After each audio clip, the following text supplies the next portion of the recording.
ठीक है जनाब, 29 नवंबर। तो 240 वोल्ट घर में वोल्टेज आ रहा है सर, स्टेप डाउन उसको 6 वोल्ट में कन्वर्ट कर देता है। और कभी कभी ऐसा भी होता है कि फॉर एग्जांपल आप एक डेंटिस्ट हैं, और डेंटिस्ट ने अब एक्सरे मशीन भी अपने साथ लगाई हुई होती है, और अगर कोई पेशेंट आता है तो वहीं पे बैठे बैठे उसके दांत का एक्सरे भी कर लेते हैं। एक्सरे की जो मशीन होती है ना, वो 240 वोल्ट पे काम नहीं करती सर, वो काफ़ी हाई वोल्टेज पे काम करती है।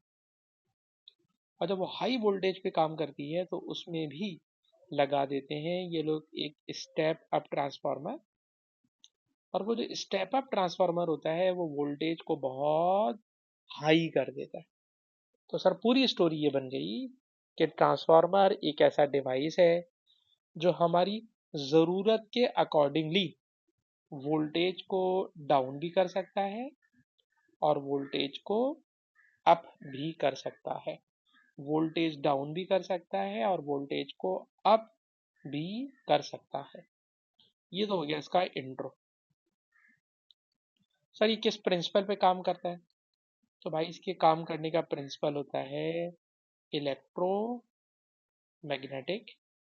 इंडक्शन। सर इसमें इलेक्ट्रोमैग्नेटिक इंडक्शन कहाँ से आ गया? तो वो हम आपको बताने जा रहे हैं। कहते हैं जनाब, फॉर एग्जांपल ये जो मैंने एक रेक्टेंगुलर ब्लॉक बनाने की कोशिश की है, इस रेक्टेंगुलर ब्लॉक में दो आर्म्स नजर आ रहे हैं, दो आर्म्स नजर आ रहे हैं। अच्छा बेटा ये पहला आर्म है, ठीक है बेटा, ये पहला आर्म है, इसके ऊपर बेटा तार आपने लपेटा हुआ है, सही है बेटा। और ये दूसरा आर्म है, इसके ऊपर भी आपने तार लपेटा हुआ है। अच्छा ये दोनों तार बिल्कुल अलग अलग होते हैं। ऐसा नहीं होता कि एक तार लपेटा फिर वही तार का टुकड़ा पकड़ के उधर पहुंच गए और फिर वहां पे घुमाना शुरू कर दिया। These are two separate coil of wires, दो बिल्कुल अलग अलग सेपरेट coil ऑफ वायर्स होते हैं। और इन दोनों को हम लपेट देते हैं around the two arms of iron core. ये बेटा आयरन का कोर है, कोर कहते हैं सपोर्ट को, आयरन का कोर। इस आयरन के कोर के दो आर्म्स नजर आ रहे हैं, उन दोनों आर्म्स के ऊपर मैंने दो अलग अलग तार लपेट दिए। अच्छा बेटा ये तो तार का पहला एंड है सर, यहां से ना हम इलेक्ट्रिकल एनर्जी इनपुट करते हैं। जब बेटा इलेक्ट्रिकल एनर्जी इनपुट करते हैं ना, और वो electrical energy must be alternating, तो जहां से इलेक्ट्रिकल एनर्जी इनपुट करते हैं उसे कहते हैं प्राइमरी कॉइल। पर पता नहीं मेरा दिल चाह रहा है जो उर्दू में लिखूं, कोई बुरी बात तो नहीं है ना, कभी कभी तो दिल चाह सकता है। It is called primary coil. इस प्राइमरी कॉइल के अंदर करंट आता है, और करंट आने से इस प्राइमरी कॉइल के अराउंड बनती हैं मैग्नेटिक लाइनें। ये मैग्नेटिक लाइनें प्राइमरी कॉइल से पैदा होती हैं, और ये मैग्नेटिक लाइनें आयरन के कोर में से गुजरती हैं, और कोर में से होते हुए वो भाई सेकेंडरी कॉइल में से गुजर के आ जाती हैं, पैदा होती हैं प्राइमरी कॉइल से, ट्रैवल करती हैं कोर में से, और फिर सेकेंडरी कॉइल में से घूमकर अपना सर्कल कंप्लीट कर लेते हैं। ठीक है जनाब, तो असल में आप करंट प्रोवाइड कर रहे हो प्राइमरी कॉइल को, ठीक है ना। AC is supplied to primary coil,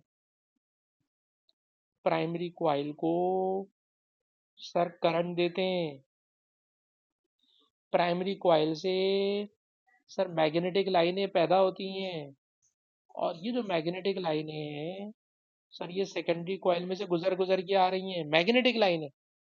अच्छा आपको पता ऑल्टरनेटिंग करंट खुद ब खुद बदलता है सर अगर ऑल्टरनेटिंग करंट खुद ब खुद बदलता है तो सर ऑल्टरनेटिंग करंट से जो मैग्नेटिक फ्लक्स होता है ना सर वो भी खुद ब खुद बदलना शुरू हो जाता है। ऑल्टरनेटिंग करंट बदलेगा, उससे मैग्नेटिक फ्लक्स बदलने लगेगा।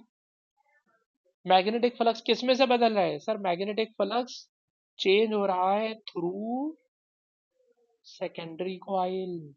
वो जो दूसरा वाला कॉइल है बेटा, उस दूसरे कॉइल को क्या कहते हैं सर? उस दूसरे कॉइल को कहते हैं सेकेंडरी कॉइल। तो भाई जो दूसरी तरफ कॉइल है सर वो सेकेंडरी कॉइल है, और उस सेकेंडरी कॉइल में से भी फ्लक्स चेंज हो रहा है। आपको याद है कि सर अगर फ्लक्स चेंज होगा ना तो उस सेकेंडरी कॉइल में पैदा हो जाता है इंड्यूस करंट। अच्छा, अजीब एक बेवकूफाना सी बात है, बच्चों को जितना समझा लो, आप तो ऐसे बच्चे नहीं हो, बच्चों को जितना समझा लो कि भाई प्राइमरी कॉइल में जो करंट भेजते हैं वो करंट सेकेंडरी कॉइल में नहीं जाता। प्राइमरी कॉइल से मैग्नेटिक लाइनें पैदा होती हैं, मैग्नेटिक लाइनें सेकेंडरी कॉइल से गुजरती हैं, उन मैग्नेटिक लाइनों से सेकेंडरी कॉइल में करंट पैदा हो जाता है। प्राइमरी वाला करंट सेकेंडरी कॉइल में नहीं जाता। प्राइमरी कॉइल से मैग्नेटिक लाइनें पैदा होती हैं, मैग्नेटिक लाइनें सेकेंडरी कॉइल में जाती हैं, सेकेंडरी कॉइल में करंट पैदा कर देती हैं। ठीक है। हाँ बनीन बेटा बताना, सेकेंडरी कॉइल में करंट कहाँ से आ जाता है?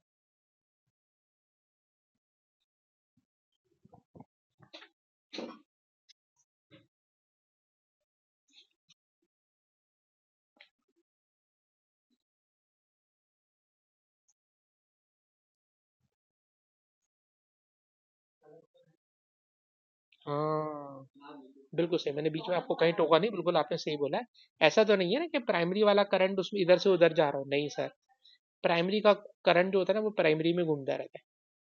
उससे जो मैग्नेटिक लाइनें पैदा होती है ना सर, वो मैग्नेटिक लाइनें आयरन के कोर में से गुजरती हैं, कोर के बाद कॉइल में से गुजरती हैं, और फिर सेकेंडरी कॉइल में करंट पैदा कर देती हैं। और वो जो करंट पैदा करती हैं सर, उस करंट को आप यहाँ पर मोबाइल लगा के अपनी बैटरी चार्ज कर लें। इसको मैंने कह दिया लोड। जिस तरफ लोड लगा हुआ है, ठीक है ना, वो सेकेंडरी कॉइल। अच्छा, प्राइमरी कॉइल को जितना वोल्टेज देते हैं उसे लिखते हैं वीपी। सेकेंडरी कॉइल को जितना वोल्टेज लेते हैं उसको लिखते हैं वीएस। प्राइमरी कॉइल में जितनी मर्तबा तार लपेटा होता है, तार को लपेटा है ना बेटा, 1 2 3 4 5 लपेटा है, जितनी मर्तबा लपेटेंगे उनके नंबर ऑफ टर्न्स को कहते हैं एनपी, प्राइमरी के नंबर ऑफ टर्न्स। और सेकेंडरी कॉइल में जितनी मर्तबा तार लपेटते हैं उसको लिखते हैं एन एस, सेकेंडरी के नंबर ऑफ टर्न्स। तो मैंने 4 टर्म्स यूज की हैं। एक है वीपी, प्राइमरी का वोल्टेज। वोल्टेज आ रहा है घर में 240। मोबाइल चार्ज करना है, 6 वोल्ट से होगा। 6 वोल्ट हो गया तुम्हारा सेकेंडरी कॉइल का वोल्टेज। ठीक है बेटा। प्राइमरी पे आपने तार लपेटा हुआ होगा, फॉर एग्जाम्पल 1000 तार लपेटा हुआ होगा। आपसे पूछेगा बताओ सेकेंडरी पे कितना तार लपेटा हुआ होगा, ये पूछेगा सारे सवाल। सब में यही होने वाला है, सब में यही होने वाला है। ठीक। तो सर ऐसे सवाल को किस तरह सॉल्व करते हैं? सर सॉल्व करने का कोई ऐसा मसला नहीं है, हम इन दोनों को एक दूसरे से डिवाइड करा देते हैं, इन दोनों को एक दूसरे से डिवाइड करा देते हैं। क्या मतलब? Number of turns, voltage voltage. ऊपर सेकेंडरी तो ऊपर सेकेंडरी, नीचे प्राइमरी तो नीचे प्राइमरी। जल्दी से बेटा ये फार्मूला कॉपी कीजिएगा, ये फार्मूले की डेरिवेशन कोई पेपर में नहीं आती, इसलिए हम आपको फार्मूला ड्राइव कराने में इंटरेस्टेड नहीं है। सिर्फ ये फार्मूला कॉपी कर लीजिए। फॉर्मूला है लेफ्ट साइड के ऊपर नंबर ऑफ टर्न्स का रेशो, और राइट साइड पर वोल्टेज का रेशो।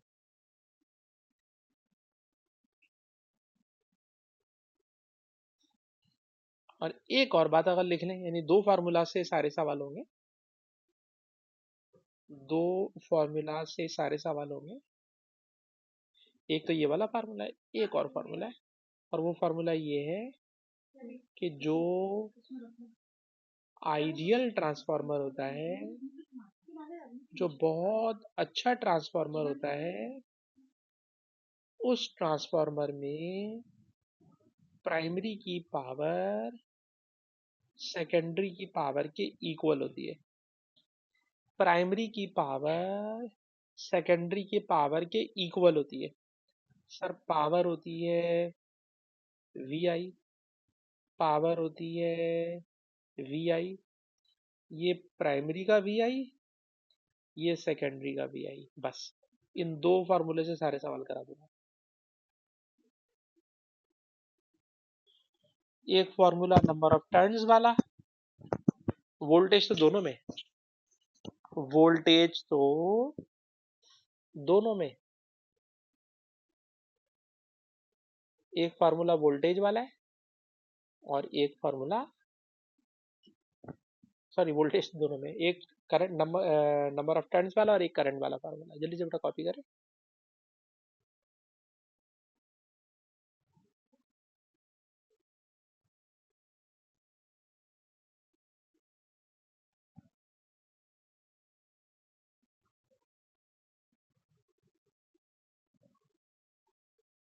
ये बेटा कॉपी हो गया तो आगे चले। अच्छा वैसे इसमें एक थोड़ी सी थ्योरी और पढ़ाते हैं, लेकिन वो थ्योरी मैं पहले दिन में नहीं पढ़ा था। अभी पहले जितनी आज थ्योरी पढ़ाई है, पहले दिन थ्योरी के सवाल कर ले। उसके बाद एक थ्योरी और होती है कि पावर स्टेशन से बिजली हमारे घरों तक कैसे आती है। पावर स्टेशन से इलेक्ट्रिसिटी हमारे घरों में कैसे आती है, तो वो मैं आपको अगली क्लास में कराऊंगा। अलबत्ता अभी आप लोग बेटा, अगर आपके पास बुक होती है तो क्वेश्चन नंबर 115 पर आ जाएं। अब बुक नहीं होती तो बेटा इसी से काम चलाएं, कोई बात नहीं। सवाल देखिए, क्वेश्चन बेटा ये है कि एक ट्रांसफार्मर है, उसके प्राइमरी कॉइल में 500 टर्न्स हैं और सेकेंडरी कॉइल में 25 टर्न्स हैं। तो इसको बेटा मैंने लिख दिया एनपी, प्राइमरी के टर्न्स। इसको बेटा मैंने लिख दिया एनएस, सेकेंडरी के टर्न्स। अच्छा, जो वोल्टेज देते हो वो होता है प्राइमरी वोल्टेज। तो प्राइमरी वोल्टेज 120 है, सेकेंडरी वोल्टेज पूछ रहा है। तो अभी मैंने आपको बताया था कि एक तरफ वोल्टेज का रेशो लिखो, एक तरफ नंबर ऑफ टर्न्स का रेशो लिखो। बट एक क्वेश्चन लिख के कीजिएगा, एक तरफ वोल्टेज का रेशो, एक तरफ नंबर ऑफ टर्न्स का रेशो। आउटपुट का मतलब सेकेंडरी का वोल्टेज निकालना है, तो सेकेंडरी ऊपर लिख लो, प्राइमरी नीचे लिख लो। आउटपुट सेकेंडरी होता है, आउटपुट सेकेंडरी होता है, तो आउटपुट वैल्यूज ऊपर, इनपुट प्राइमरी वैल्यूज नीचे। अब बेटा वैल्यूज खुद से पुट कीजिए, खुद से वैल्यूज पुट कीजिए। वी एस कैलकुलेट करना है, V P 120, N S 25, N P बेटा 500। खुद से लिखें, सॉल्व करें, आंसर करें।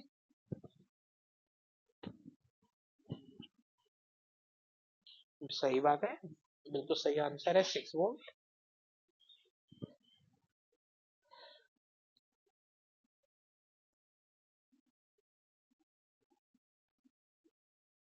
अच्छा जी, और आगे चले। कह रहे जनाब ट्रांसफार्मर, हाँ बेटा बोले 6 वोल्ट कैसे आया। ये बेटा 120 डिवाइड है, इसको उधर ले आके मल्टीप्लाई करें जी, क्रॉस मल्टीप्लाई करें। 120 इंटू 25 डिवाइडेड बाय 500, रिजल्ट आ जाएगा 6 वोल्ट।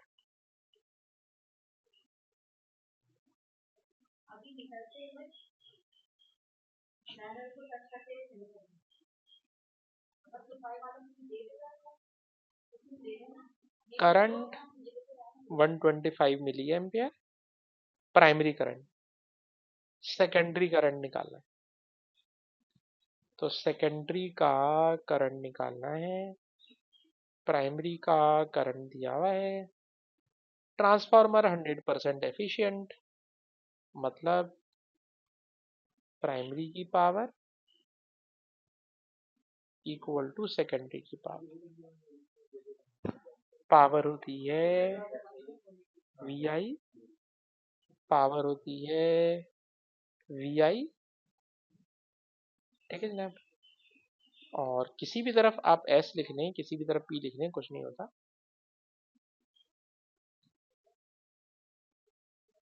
अब बेटा वैल्यूज पुट कर लें। आपने कैलकुलेट करना है आई एस, तो आई एस को बना लें सब्जेक्ट, वी एस मल्टीप्लाई है, वहां जाके divide V S. Sir V S अभी अभी हम लोग ऊपर निकाल कर आए, it is 6 volt. VP primary 120, primary current 125 milli ampere, 125 milli ampere. अब आप अगर चाहें ना तो मिली को ऐसे ही छोड़ दें, बाकी नंबर सॉल्व करके आंसर भी आप मिली एम्पियर में दे दें।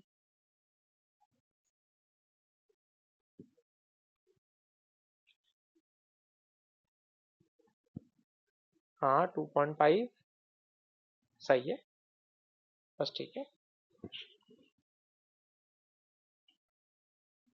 आपने एक्सपोनेंट -3 को शामिल कर लिया तो 2.5 आ गया, वो ये भी सही है। और अगर आप शामिल नहीं करते तो मिली एम्पियर आ जाए, ये भी सही है। मार्किंग इसकी में दोनों आंसर लिखे हुए।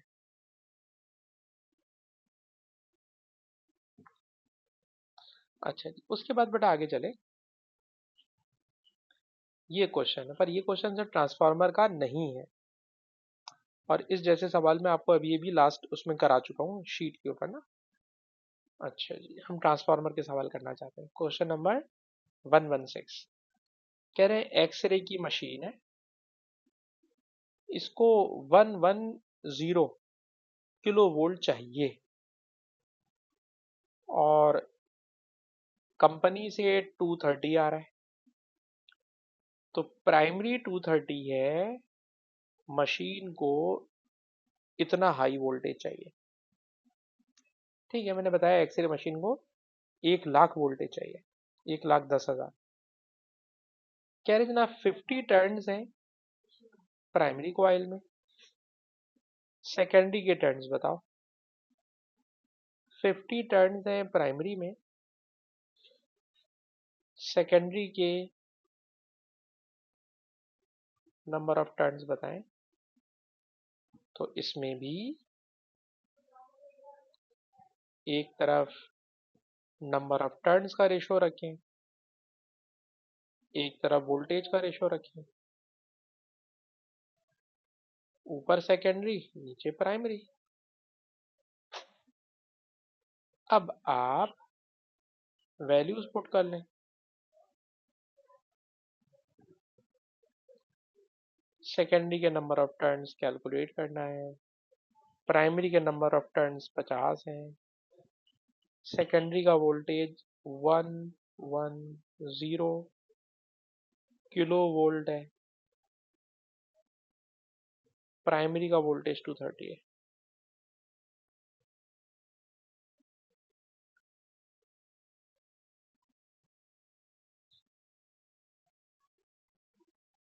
किलो लिखा है ना बेटा हमने, देखिए।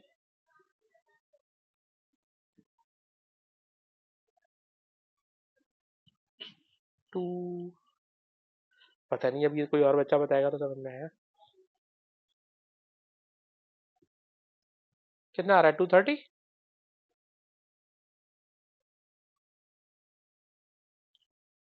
बस बस सही 24,000 होगा।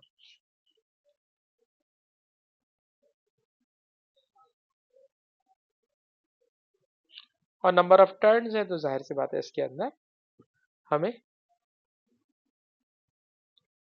यूनिट लिखने की कोई जरूरत नहीं है। हाँ बेटा बोले।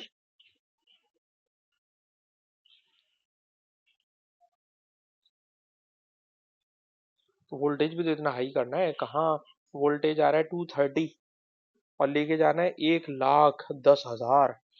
तो जितना हाई वोल्टेज करना होता है उतने ज्यादा नंबर ऑफ टर्न्स की तरफ जाना पड़ता है। हाँ 230 दे रहे हो और आउटपुट कितना चाहिए 1,00,000। तो जाहिर सी बात है नंबर ऑफ टर्न्स होंगे कहाँ से कहाँ पहुंच जाएंगे। अच्छा उसके बाद नीचे कह रहे हैं कि डायग्राम बनाए। क्या बात है। और स्टेप डाउन ट्रांसफार्मर होना चाहिए। तो अब ये वाली बात भी नोट कर लो कि अगर स्टेप अप ट्रांसफार्मर बना दे, जैसे कि ऊपर वाला था स्टेप अप का मतलब जिसमें वोल्टेज हाई करना है। अगर वोल्टेज हाई करना है तो सेकेंडरी के टर्न्स प्राइमरी से ज्यादा बनाना, अगर स्टेप अप करना है। और सर इसमें तो स्टेप डाउन करना है। स्टेप डाउन का मतलब वोल्टेज लो कराना है। सर अगर वोल्टेज लो कराना है तो सेकेंडरी के टर्न्स कम बनाना। सेकेंडरी के टर्न्स, अबे टर्न्स लिखना था मैंने, वोल्टेज लिख दिया यार। अगर वोल्टेज ज्यादा करना हो तो सेकेंडरी के टर्न्स ज्यादा होते हैं। अगर वोल्टेज कम करना हो तो सेकेंडरी के टर्न्स कम होते हैं।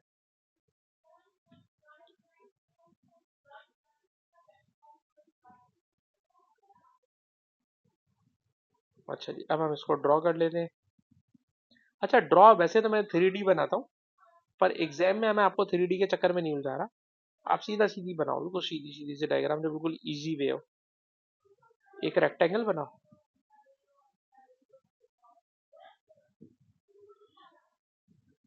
ये हमने रेक्टेंगल बना लिया। अच्छा स्टेप डाउन बना रहे हैं ना बेटा, स्टेप डाउन बना रहे हैं तो प्राइमरी पे देखिएगा मैं तार ज्यादा लपेट रहा हूँ।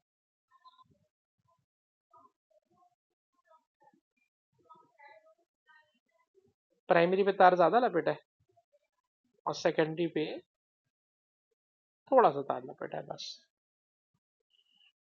प्राइमरी में यहाँ से इनपुट दे दूंगा और सेकेंडरी में यहाँ से आउटपुट।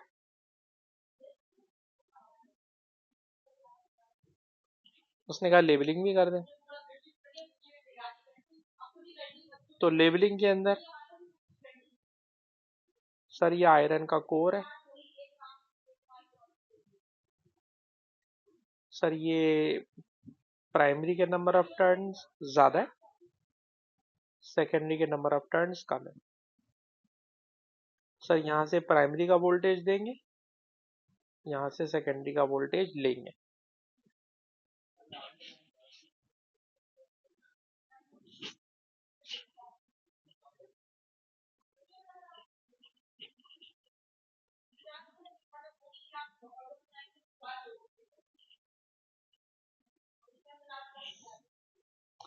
अब आपसे कह रहे हैं explain how transformer operates. Transformer कैसे काम करता है एक्सप्लेन करें। ठीक है जी एक्सप्लेनेशन करते हैं। When AC is supplied to primary coil,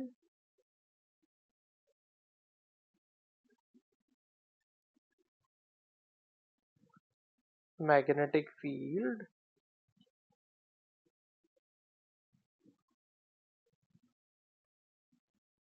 produced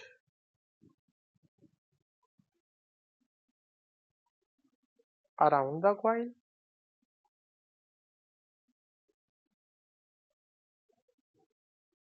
passes through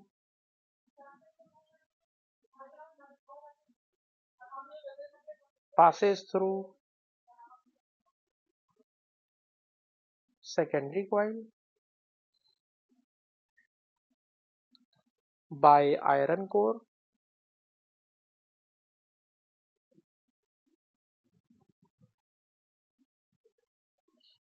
changing field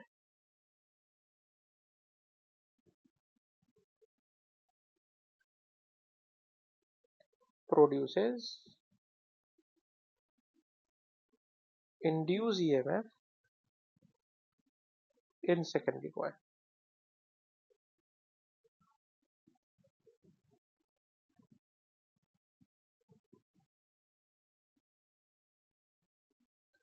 ठीक है, प्राइमरी कॉइल में ऑल्टरनेटिंग करंट देते हैं। प्राइमरी कॉइल में ऑल्टरनेटिंग करंट देते हैं। प्राइमरी कॉइल से मैग्नेटिक फील्ड बनती है। ये मैग्नेटिक फील्ड, ये मैग्नेटिक लाइनें सेकेंडरी कॉइल से गुजरती हैं। ये मैग्नेटिक फील्ड खुद ब खुद चेंज होती है। ऑल्टरनेटिंग करंट है, खुद ब खुद चेंज होते हैं। और फील्ड का चेंज होना सेकेंडरी कॉइल में इंड्यूस ईएमएफ पैदा कर देता है।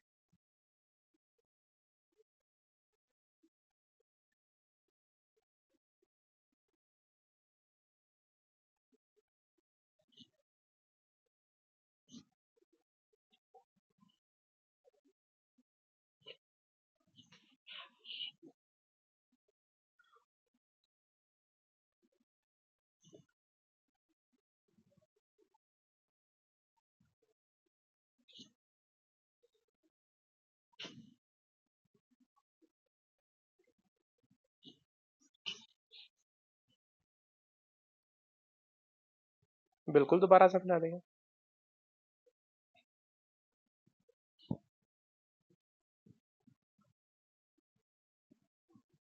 इस क्वेश्चन का जवाब अगर आपको समझ में नहीं आया तो इसका तो मतलब है आपको ट्रांसफार्मर ही समझ में नहीं आया बेटा।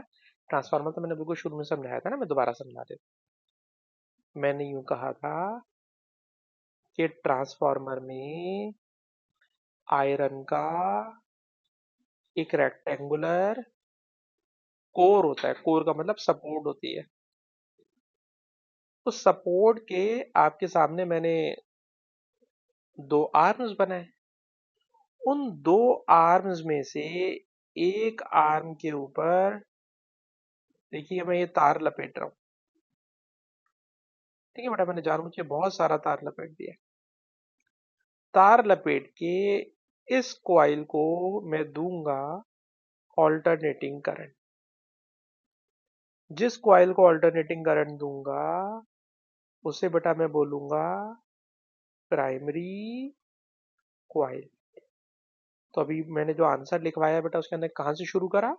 When AC is supplied to the primary coil. जब प्राइमरी कॉइल को एसी सप्लाई करता हूं तो a magnetic field is produced by primary coil. Sir primary coil से ना मैग्नेटिक लाइनें पैदा हो जाती हैं। These magnetic lines passing through iron core, और आयरन कोर में इस तरफ एक और कॉइल लगा हुआ होता है। इस कॉइल के अंदर मैं जानबूझ के कम तार लपेट रहा हूं।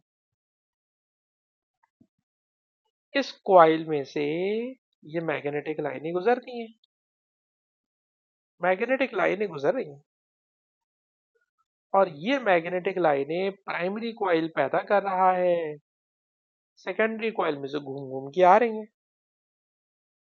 सर ये जो एसी है ना सर, ये हर वक्त खुद ब खुद बदलता रहता है।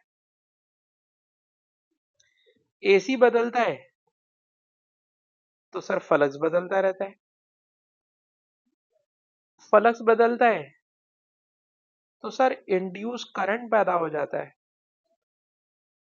तो इस सेकेंडरी कॉइल में सर जो करंट आया है ना ये प्राइमरी में से नहीं आया। प्राइमरी में से तो हरी वाली मैग्नेटिक लाइनें आई हैं। ये हरी हरी मैग्नेटिक लाइनें जो प्राइमरी कॉइल फेंक रहा है आयरन के कोर में से होती हुई सेकेंडरी कॉइल के अंदर से पास कर रही हैं। और इन मैग्नेटिक लाइनों का आना सर सेकेंडरी कॉइल में भी करंट पैदा कर देता है। और यहाँ पे अगर आप एक लोड लगा दो, मोबाइल सेट लगा दो, तो वो चार्ज हो जाएगा। जी मायरा, हमें बताइए कि प्राइमरी कॉइल में एसी भेजते हैं तो क्या होता है मायरा?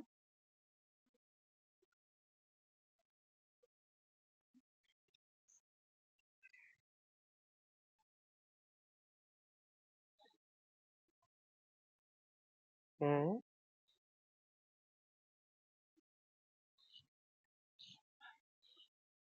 सही बात है।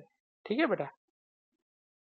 मेरे ख्याल में इधर भी बेटा हमने ये लिखा था ना, अब आप देखो जरा इस पैराग्राफ को खुद से पढ़ो, एक दफा पढ़ के देखो, इसमें भी सब कुछ वही है बेटा। देखिए जगह कम थी तो मेरे ख्याल में इसलिए हमने कम लिखा है यहाँ पे।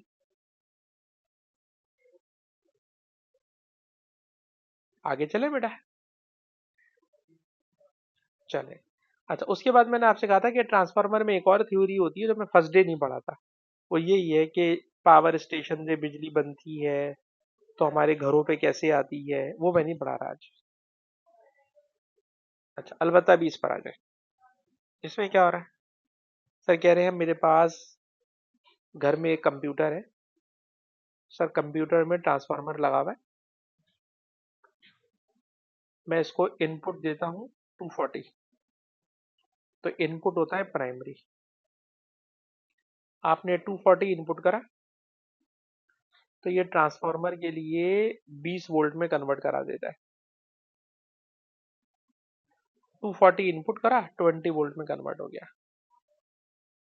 कह रहे आउटपुट करंट 2.3 एम्पियर है। इनपुट करंट बताना है। पर एफिशिएंसी 90% है।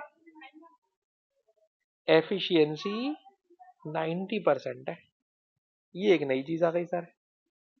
तो भाई हम जितना इनपुट दे रहे हैं, या चले आपको बचपन में एक टॉपिक पढ़ाते हैं efficiency current work energy power के चैप्टर में, उसमें याद है यहाँ पे लिखते थे आउटपुट और इनपुट का रेशो। ऐसे ही होता था ना बेटा, आउटपुट और इनपुट का ratio. It is called efficiency. Efficiency is 90%। 100 वहां मल्टीप्लाई बेटा 100 यहाँ पे आके डिवाइड हो जाएगा। इनपुट डिवाइड है, इनपुट को भी इधर लेकर आ जाओ। इनपुट को भी इधर लेकर आ जाओ।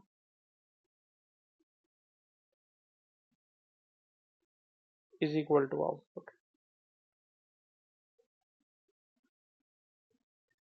ठीक है जी। एफिशिएंसी होती है आउटपुट और इनपुट का रेशो। एफिशिएंसी होती है आउटपुट और इनपुट का रेशो। सर एफिशिएंसी 90%, डिवाइड वाला इनपुट इधर आके मल्टीप्लाई इनपुट। अच्छा जी, इनपुट और आउटपुट दोनों की जगह लिखिए। ये तो हो गया 0.9 ना बेटा। सर इसकी जगह भी लिखिए वी आई। इसकी जगह भी लिख दीजिए वी आई। ये इनपुट प्राइमरी से होता है, आउटपुट सेकेंडरी से होता है। इनपुट प्राइमरी से, आउटपुट सेकेंडरी से। अब आप देखें, प्राइमरी का वोल्टेज ऊपर लिखा हुआ है 240। प्राइमरी का करंट सर कैलकुलेट करना है। सेकेंडरी का वोल्टेज 20। सेकेंडरी का करंट 2.3। ये बेटा ऊपर क्वेश्चन में देखोगे तो सारे नंबर आपको नजर आएंगे। मैं रुका हुआ हूं, पहले यहां तक आप मेरे साथ पहुंचे।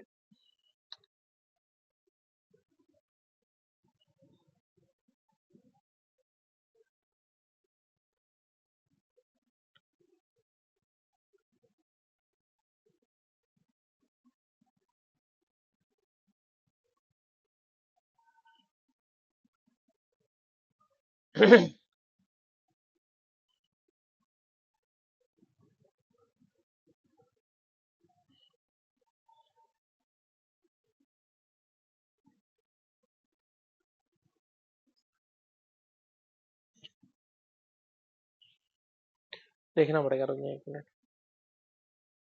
आंसर है 0.21। ठीक है,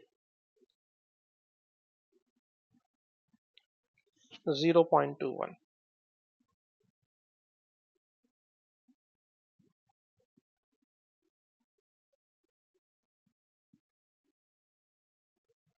करंट है, यूनिट होना चाहिए एम्पियर।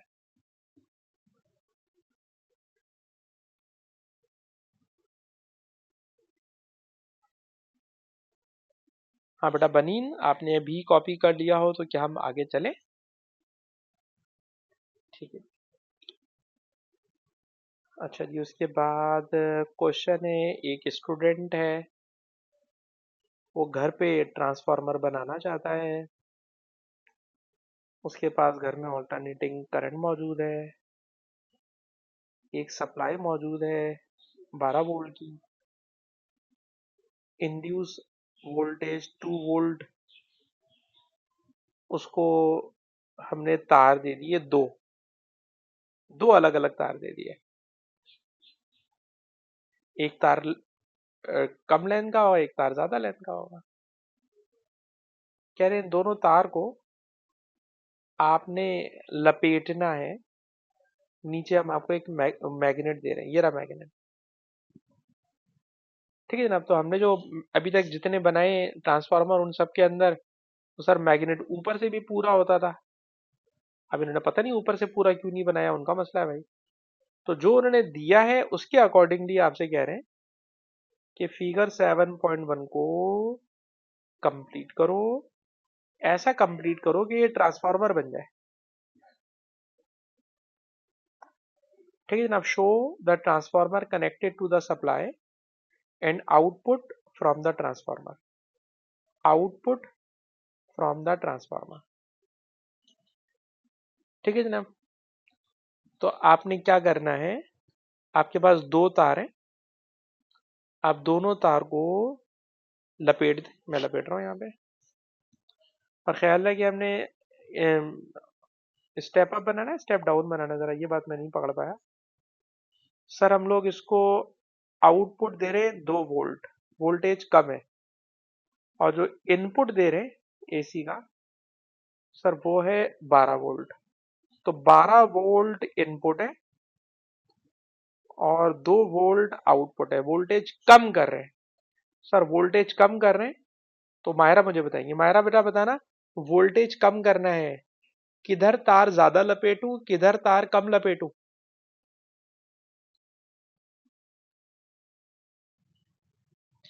हाँ, सेकेंडरी पे सर तार कम लपेटेंगे। तो प्राइमरी पे ज्यादा लपेटना है, चले जनाब प्राइमरी पे ज्यादा तार लपेटते हैं।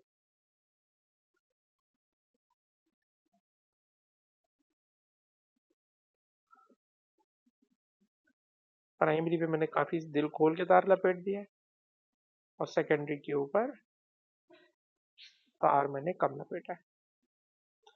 अच्छा जी, यहां से मैं इसके अंदर इनपुट आउटपुट भी लगाना चाह रहा हूँ। तो इनपुट लगेगा एसी,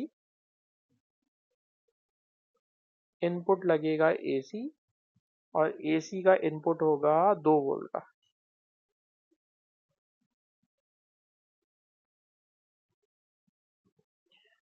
अच्छा जी, यहाँ पे लगाने जा रहा हूँ आउटपुट, और आउटपुट मुझे चाहिए 2 वोल्ट का। आउटपुट मुझे चाहिए 2 वोल्ट का। इनपुट 12 वोल्ट है, आउटपुट 2 वोल्ट है। लेबलिंग कर दें, दिस इज प्राइमरी कॉइल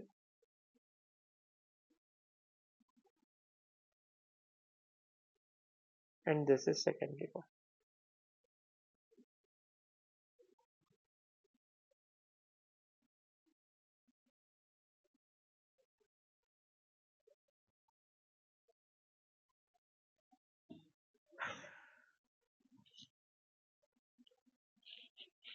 जी बड़े जल्दी से ड्राइंग कंप्लीट करने हैं, अगर आप बना रहे हैं तो।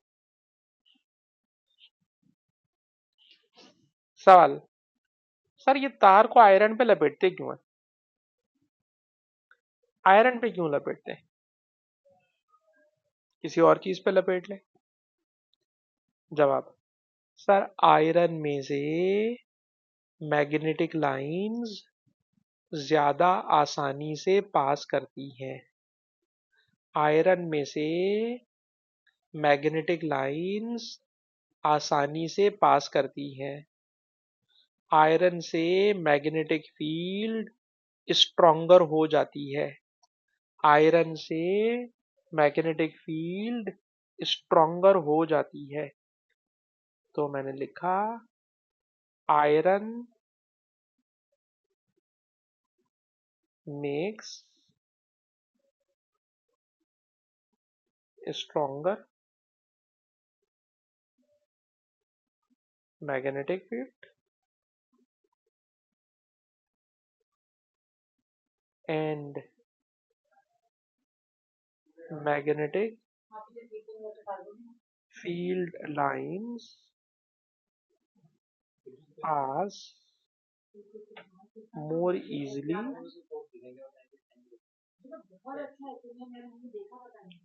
through iron.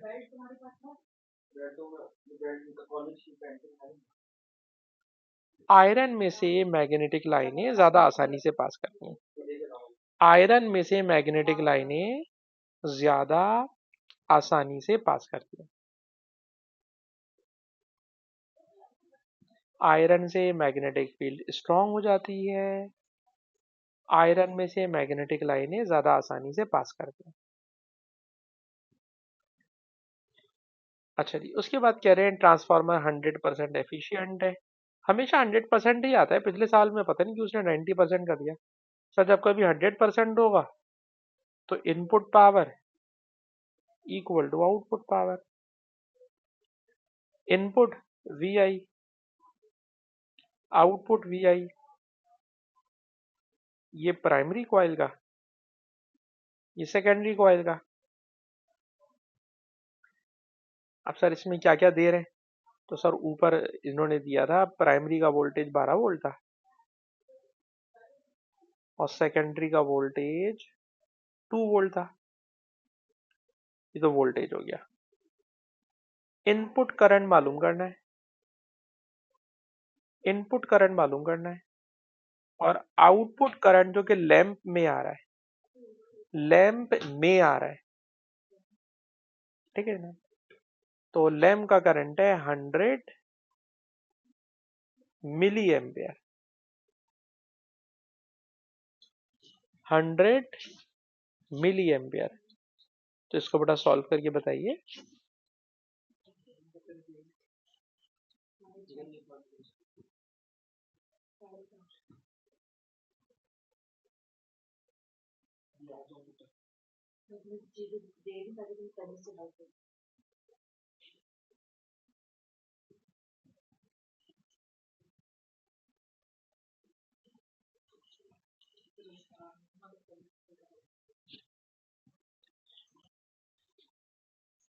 बिल्कुल सही। 0.017, पता नहीं क्यों मार्किंग इसकी वाला लिख रहा है। तो 6 के आगे वाला डिजिट मेरे ख्याल में कोई बड़ा डिजिट होगा।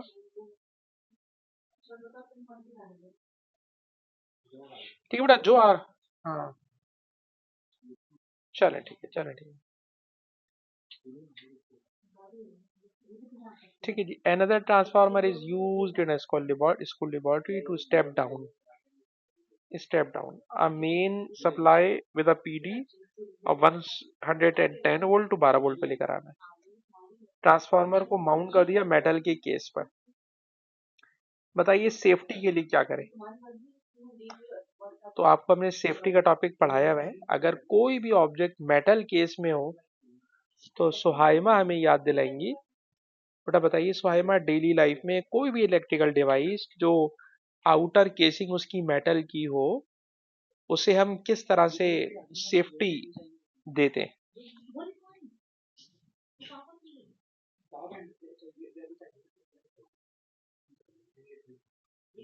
क्या हो गया, सेफ्टी सेफ्टी सेफ्टी कैसे देंगे। वो तो केस तो लगा हुआ है। सेफ्टी का मतलब होता है खुदा न खास्ता मैं हाथ लगाऊं मुझे करंट ना लग जाए।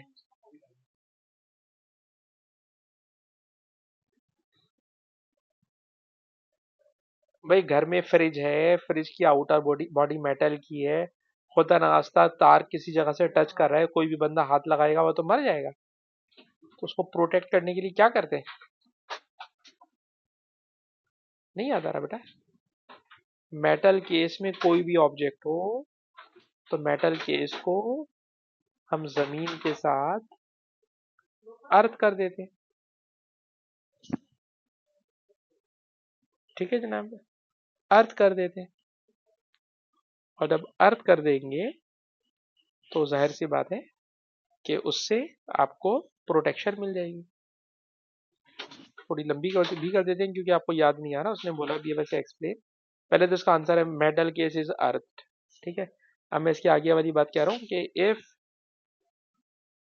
इंसुलेशन, वो जो ऊपर रबर चढ़ी हुई होती है ना बेटा, if insulation damage, excess current